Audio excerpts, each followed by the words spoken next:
আইন আইন সবাই আইন, আমরা সাপের খেলা দেখাই, আমরা দাঁতে পোকার ঔষধ দিই। আইন আইন সকলে আইন, কারো বাচ্চা না হলে ঔষধ দিই। আইন আমরা সাপের খেলা দেখাই, আমরা দাঁতের ঔষধ দিই। ও দিদিমা, ওখানে দেখো কি পয়রা আছে। সব ফালতু ঝামেলায় জড়াতে হবে না। আরে চলো না, দেখে আসি দেখে আসি। আচ্ছা তা চল।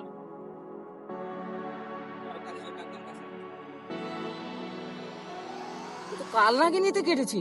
তাই তো দিদিমা, চলো এর ধরে ফাঁকা জায়গায় নিয়ে যাই। তো কাল নাগে কেটেছি। এর যে বিষ তুলবে তার গলাতে মুখ দিয়ে রক্ত বার হয়ে এসে মারা যাবে। না সাবানা, তোর এই কাজ করতে দেবো না আমি। আমরা বেদের মেয়ে হয়ে জন্মেছি, যাই হবে আমি এই বীজ তুলেই ছাড়বো।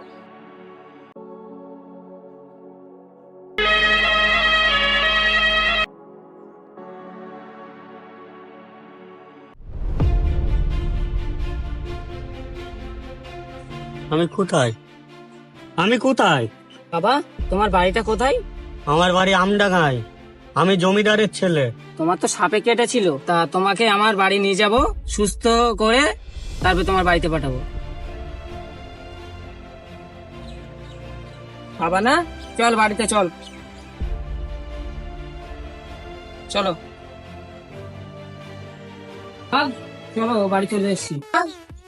ও তো সুস্থ হয়ে গেছে, ওর বাড়িতে খবর দিই, ও বাড়িতে চলে যাক। না দাদিমা, দাদিমা, আমি সাবানাকে খুব ভালোবেসে ফেলেছি, আমি যাব না।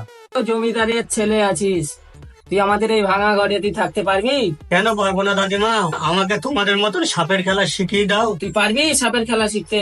কেন পারবো না? আমি পারবো দাদিমা। উফ, খুব কষ্ট হচ্ছে সাবানা, চলো গে একটু বসি গে। আমি বলেছিলাম না এই কাজ তুমি পারবে না, চলো বসি। তুমি এই কাজ পারবে না, তোমার বাড়িতে খবর দিই, তুমি চলে যাও। না সাবানা, আমি যাব না। আমি তোমায় ছাড়া বাঁচবো না। তোমার ওই চাঁদ মুখ না দেখে আমি থাকতে পারবো না সাবানা। আমিও তো তোমায় ভালোবাসি, কিন্তু ভয় হয় খুব। আচ্ছা ভাই, ওই ছেলেটা কে? ওই ছেলেটা দুদিন আগে এখানে পড়েছিল, সাপে কামড়েছিল। আমডাঙ্গা জমিদার বাবুর ছেলে। তাই আমি যাই জমিদার বাবুকে খবরটা দিয়ে আসি। কি হয়েছে? এত হাঁপাচ্ছি কেন? তুই যাসনি? আমাদের রাজকুমার বাবু এখনো বেঁচে আছে। কি বললি তুই? হ্যাঁ, সেই নতুন গ্রামে একটা বেদেনে বাড়িতে আছে। সবাইকে খবর দিচ্ছ, রাজকুমারকে আনতে যাবো। জমিদার বাবু এই বাড়ি। এই বাড়ি? হ্যাঁ। তোমরা, তোমাদের তো চিনতে পারলাম না। আমি সেই আমডাঙ্গার জমিদার। আমাদের রাজকুমার কোথায়? রাজকুমারকে নিতে এসেছি। আমি যে বলেছিলাম আমার ছেলেকে যে বাঁচাতে পারবে তাকে আমি 10 লক্ষ টাকা দেবো। এই নাও। আমরা তো গরিব মানুষ, আমরা এত টাকা রাখবো কোথায়? এই নিন, এত টাকা আমরা নিতে পারবো না। না না না, এটা তোমাদের প্রাপ্য টাকা। তোমরা আমার ছেলেকে বাঁচেছে, টাকাটা তোমাদের নিতে হবে। কোথায় এসেছে দাদিমা? জমিদার এসেছে, রাজকুমারকে নিয়ে যাবে। রাজকুমারকে নিয়ে যেতে এসেছি। তোমরা আমার রাজকুমারকে বাঁচিয়েছো, টাকা তো নেবে না। তা পুরস্কার হিসেবে তোমরা কি চাও? আমরা রাজকুমারকে চাই। কি বললে? সামান্য একটা বেদের ঘরের মেয়ে হয়ে তুমি আমার ছেলেকে বিয়ে দেওয়ার স্বপ্ন, আমি কিছুতেই মেনে নিতে পারবো না। বাবা, আমি বাড়ি ফিরে যাব না বাবা। আমি সাবানা ছাড়া বাঁচবো না, ছাড়া আমি যাব না। ঠিক আছে, তাহলে চলো বাড়িতে চলো। রাজকুমারকে নিয়ে গিয়ে ধুমধাম করে আমরা বিয়ে দেবো। জমিদার, তুমি সত্যিই বলছো? হ্যাঁ, আমি সত্যিই বলছি। বাবা রাজকুমার, বলো বাবা। আমি তোমার বিবাহ বেদের মেয়ের সঙ্গে তো আমি মেনে নেব না। কেন বাবা, তুমি তো বললে। আমি মেনে নেব না। ওকে একজন ধরো আর বেদের মেয়েকে মেরে শেষ করে দাও। না বাবা, বাবা না। আর এই তো পুরস্কার, উপরওয়ালা তোকে কোনোদিন ক্ষমা করবে না। ধর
you